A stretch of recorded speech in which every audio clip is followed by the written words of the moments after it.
অনিকেতকে ভালোবাসার কথা শ্যামলীকে এসে বলে দিল অনন্যা।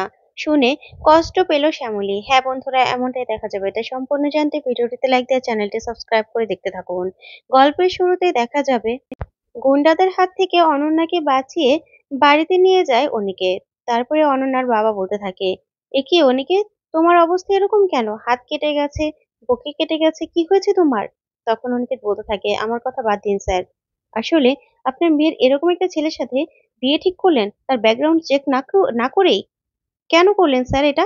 তখনই অমিতাভ স্যার বলতে থাকে, কেন? মিলন তো আবার কি করেছে? তখন অনিকেত বলতে থাকে, আজকে ও একটা জঘন্যতম কাজ করেছে। কিছু গুন্ডা দিয়ে অনন্যাকে তুলে নিয়ে যাওয়ার চেষ্টা করেছিল। যা শুনে অমিতাভ স্যার রেগে যায় আর বলতে থাকে, কি?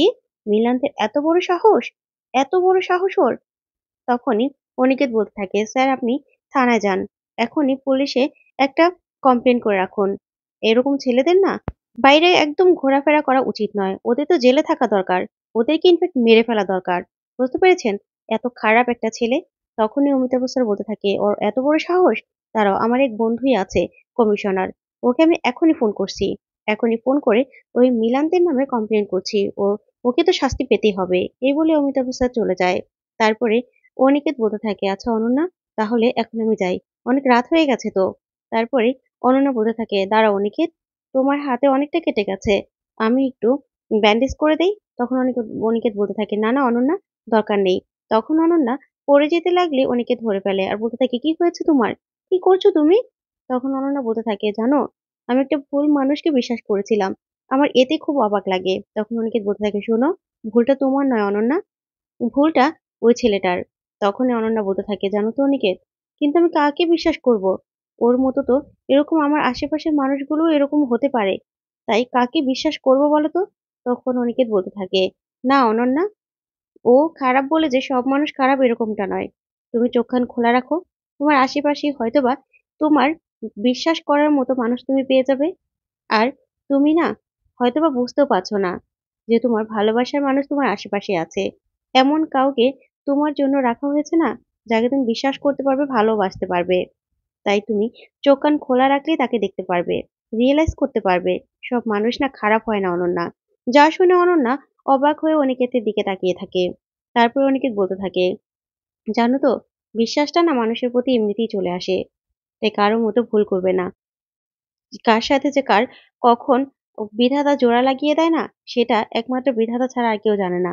আর দেখো না, আমিও তো অহনার সাথে ছিলাম, কিন্তু অহনার সাথে আমার সম্পর্ক ভেঙে গেছে, তাতে কি হয়েছে? আমি কি পিছনে পড়ে আছি? আমিও তো সামনে এগিয়ে যেতে চাই। তাহলে তুমি কেন পিছিয়ে থাকবে বলো তো? তাই এসব না একদম ভাববে না। তুমি চোখ কান খোলা রাখো। দেখবে তোমার পছন্দের মানুষটা যে তোমাকে ভালোবাসবে, যাকে তুমি বিশ্বাস করতে পারবে, তাকে তুমি ঠিক পেয়ে যাবে। তখন এই কথা শুনে অনন্যা অবাক দৃষ্টিতে অনিকেতের দিকে তাকিয়ে থাকে। তারপরে দেখা যাবে অনিকেত আর অনন্যা কথা বলতে থাকে। তখন অমিতাভ স্যার দেখে খুব খুশি হয় আর বলতে থাকে, ইস, আমার মেয়েটা যদি সবসময় এরকম হাসি খুশি থাকতো। তারপর অনিকেত অনন্যাকে বলতে থাকে, আচ্ছা অনন্যা, অনেক জ্ঞান দিয়ে ফেলেছি, অনেক কথা বলা হয়ে গেছে। এবার আমাকে বাড়িতে ফিরতে হবে, না হলে আমার মামুনি অনেক চিন্তা করবে। আর ফোনটাও তো চার্জ নেই, গাড়িতে পড়ে আছে। তাই মামুনি নিশ্চয়ই এতক্ষণে অনেকবার ট্রাই করেছে। এখন আমাকে যেতে হবে। আচ্ছা, তাহলে আমি বেরোচ্ছি। এই বলে অনিকেত ওখান থেকে বেরিয়ে আসে। তখন অনন্যা মনে মনে অনিকেতের কথাগুলি ভাবতে থাকে আর বলতে থাকে, তাহলে কি অনিকেতকে আমি বিশ্বাস করতে পারি? তাহলে অনিকেতকেই কি আমি আবার আমার লাইফে পেতে পারি আমি? আর অনিকেত তো বলল যে অহনার সাথে ওর ব্রেকআপ হয়ে গেছে, ও আবার নতুন করে জীবনটা শুরু করতে চায়। তাহলে আমি কি অনিকেতকে পছন্দ করতে পারি? এই কথা ভেবে অনন্যা এক দৃষ্টিতে তাকিয়ে থাকে। ওইদিকে দেখা যাবে অপরাজিতা অনিকেতের জন্য ছটফট করছে। তখনই শ্যামলী এসে বলতে থাকে, কি ম্যাডাম, আপনি এখনো খাওয়া দাওয়া করেননি, ঘুমাননি? তখন অপরাজিতা বলতে থাকে, না না শ্যামলী, কি করে ঘুমাবো বলো তো? উনিটা এখনো আসলো না, ওর ফোনটা সুইচ অফ বলছে। এখনো তো আসলো না, কত রাত হয়ে গেছে। ঠিক তখনই অনিকেত আসে। আসার পরে অপরাজিতা বলতে থাকে, কি অনি, তুই কোথায় ছিলি বলতো? তখন অনিকেত বলতে থাকে, কেন মামুনি, ফোনটা না বন্ধ হয়ে গেছে। তুমি এরকম করছো কেন? তারপর অপরাজিতা বলতে থাকে, কি তোর হাতে কেটে গেছে, বুকে কেটে গেছে, কি করে উনি? তখন অনিকেত শ্যামলীর দিকে তাকিয়ে বলতে থাকে, ও কিছু না মামুনি, পড়ে গিয়েছিলাম। তখন অপরাজিতা বলতে থাকে, একটু দেখে চলাফেরা করবি না? তারপরেই শ্যামলী মনে মনে বলতে থাকে, স্যার ব্যথা পেয়েছে? কি করে? না, দেখে তো মনে হচ্ছে না। যেগুলো পড়ে গিয়ে ব্যথা পেয়েছে? যাক, নিজে থেকে কিছু না বললে শুধু শুধু কেন জিজ্ঞাসা করব? এই বলেই শ্যামলী সেখান থেকে চলে গেলেই অনিকেতও মনে মনে বলতে থাকে, বাহ, এখন আর আমার খবর নেওয়ারও কোনো দরকার পড়ে না। না, আমার কি করে কেটে গেল বা আমি কি করে ব্যথা পেলাম সেটাও দেখার সময় নাই, বা আমি খেতে বসলাম কি লাগবে না লাগবে সেটাও দেখার সময় নেই। খুব ভালো। এই কথা ভেবে তখন অপরাজিতা বলতে থাকে, উনি খেয়ে নে, তারপরে আমি ফার্স্ট এড করে দিচ্ছি। তখন অনিকেত রেগে বলতে থাকে, না, আমি খাবো না, আমার ক্ষুধা নেই। এই বলে নিজের রুমে চলে যায়। তারপর সকালবেলা দেখা যাবে শ্যামলী ক্যান্টিন সামলাচ্ছে। তখনই অনন্যা সেখানে যায়, গিয়ে বলতে থাকে, শ্যামলী, তোমার সাথে না আমার কথা আছে, তোমার কাজ আছে? তখন শ্যামলী বলে, না না ম্যাডাম, আমার কোনো কাজ নেই, আপনি বলুন না কি বলবেন। ঠিক তখনই অনিকেত সেখানে চলে আসে। আসার পরে অনিকেত বলতে থাকে, শ্যামলী কফি।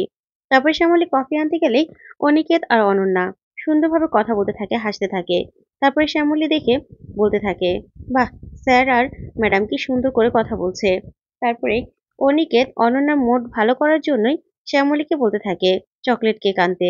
তারপরে চকলেট কেক এনে দিলে অনিকেত বলতে থাকে, অনন্যা, এবার চকলেট কেকটা খেয়ে মুডটা ঠিক করো তো। চকলেট কেক খেলে না মুড ঠিক হয়ে যায়। তখন অনন্যা বলতে থাকে, আচ্ছা অনিকেত, আজকে তুমি সব কাজ সামলে নেবে তো? তখন অনিকেত বলে, হ্যাঁ, সেটা আবার তোমার বলতে হবে? আমি কাজ করছি, তুমি বরং এখানে বসে থাকো, ঠিক আছে? একদম মন খারাপ করলে চলবে না, মুড অফ করে থাকলে চলবে না। আমি আছি, শ্যামলী আছে, আমাদের সাথে কথা বলবে, কথা বললে দেখবে মন ভালো হয়ে যাবে। এই বলে অনিকেত চলে গেলে শ্যামলী বলতে থাকে, আচ্ছা ম্যাডাম, এবার বলুন কি বলবেন। তখন অনন্যা বলে, আচ্ছা শ্যামলী, তুমি আবার কিছু মনে করবে না তো? তখন শ্যামলী বলে, না না ম্যাডাম, কিছু মনে করবো না, আপনি বলুন। তারপর অনন্যা বলতে থাকে, জানো তো, আমার মনে হচ্ছে আমি অনিকেতকে না আস্তে আস্তে পছন্দ করতে শুরু করেছি। যা শুনে শ্যামলী পুরো চমকে যায়। মনে হচ্ছে যেন আকাশ ভেঙে পড়েছে শ্যামলীর মাথায়। তখন অনন্যা বলতে থাকে, জানো, আমি তো মিলানকে বিশ্বাস করে ভুল করেছিলাম। তারপরে কালকে রাতে যা হলো, তারপর থেকেই অনিকেতকে আমি আস্তে আস্তে বিশ্বাস করতে শুরু করেছি, ভালোবাসতে শুরু করেছি। তখন শ্যামলী বলতে থাকে, কালকে রাতে কি হয়েছে ম্যাডাম? তখন সবটা খুলে বললেই শ্যামলী অনিকেতের কথা মনে পড়ে যায় যে অনিকেত মিথ্যে কথা বলেছিল। তখন শ্যামলী মনে মনে বলতে থাকে, ও, স্যার কিন্তু মিথ্যে কথা কেন বললো? তারপরে অনন্যা বলতে থাকে, জানো তো, অনিকেত কত কেয়ারিং, মেয়েদের কত সম্মান করে। আমার না ওর ব্যাপারে পুরো ধারণাটাই পাল্টে গেছে। আর মিলান কত খারাপ ছিল, কিন্তু অনিকেত কত কেয়ারিং। এরকম একটা মানুষকে কেউ অবিশ্বাস করতে পারে বলো? আমি না অনিকেতকে আগে থেকে ভালোবাসতাম, কিন্তু অহনার সাথে তো ও সম্পর্ক ছিল, তাই কখনো কিছু বলতে পারিনি। আর এখন তো অহনার সাথে ওর কোনো সম্পর্কও নেই। তাই আমি না একটু একটু করে অনিকেতকে ভাবা শুরু করেছি অনিকেতকে নিয়ে। আচ্ছা শ্যামলী, আমি কি ভুল করছি? তখন শ্যামলী বলতে থাকে, না না ম্যাডাম, আপনি ভুল করবেন কেন?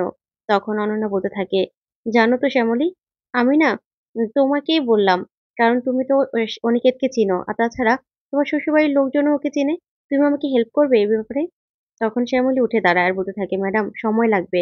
আসলে স্যারও তো অনেক কষ্টের দিক থেকে গেছে, অনেক কষ্টে, অনেক কষ্ট পেয়েছে উনি, তাই এই ব্যাপারটা নিয়ে না সময় লাগবে। তারপর অনন্যা শ্যামলীকে জড়িয়ে ধরে বলতে থাকে, জানো শ্যামলী, আমি না অনিকেতকে ভালোবাসতে শুরু করেছি। আর আমি যাকে ভালোবাসি, মন প্রাণ সব দিয়ে ভালোবাসি। আমি জানি আমি মিলাদকে ভালোবাসতে পারিনি, কিন্তু ভেবেছিলাম বিয়ের পরে সে ভালোবাসাটা হয়ে যাবে। ওকে ভালোবাসবো, কিন্তু সেই সুযোগটাই মিলান দিল না, ভাগ্যিস দিল না। এখন অনিকেতকে আমি ভালোবাসতে শুরু করেছি। ও না আমাকে পেয়ে কোনোদিনও ঠকবে না। যা শুনে শ্যামলী চমকে যায়। তারপরে অনন্যা চলে গেলে শ্যামলী কষ্ট পেতে থাকে, কাঁদতে থাকে। তখন মন্দার বলতে থাকে, কিরে শ্যামলী, তুই কাঁদছিস কেন? তখন শ্যামলী বলে, না তো, আমি কাঁদছি না, চোখে কি যেন পড়েছে। তখন মন্দা জোলাজলি করলে শ্যামলী রেগে যায় মন্দারের উপর। তখন শ্যামলী মনে মনে বলতে থাকে, আমার কেন কষ্ট হচ্ছে? অনন্যা ম্যাডাম শিক্ষিত, উনি ভালো, ভদ্র, সৎ, স্যারের সাথে ভালোই থাকবে। আর স্যারও তো নতুন করে সবটা শুরু করতে চেয়েছিল। এই ভেবে শ্যামলী খুশি হয়ে যায়।